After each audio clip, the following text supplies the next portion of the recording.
Quand tu seras chez moi, tu apprendras à obéir.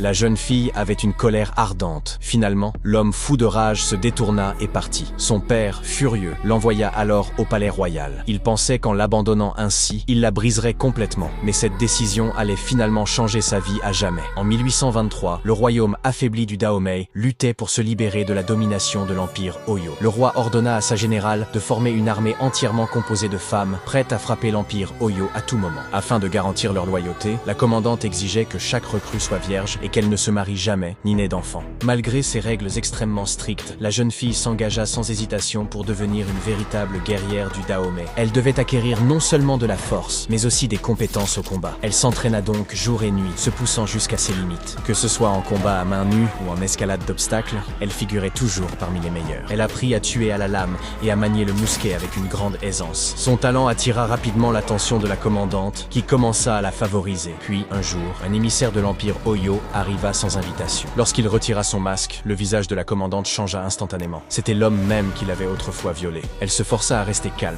dissimulant sa rage au nom de la paix. L'émissaire exigea que le roi paie un lourd tribut en bijoux et envoie 40 jeunes femmes en offrande. Dans le cas contraire, l'empire Oyo couperait l'accès au port commercial. Or, le Dahomey dépendait des exportations d'huile de palme. Le roi n'eut donc d'autre choix que de céder. Bien que la commandante détestait cet ordre, elle l'exécuta. Elle sélectionna personnellement 40 jeunes guerrières, et parmi elles se trouvait la jeune fille.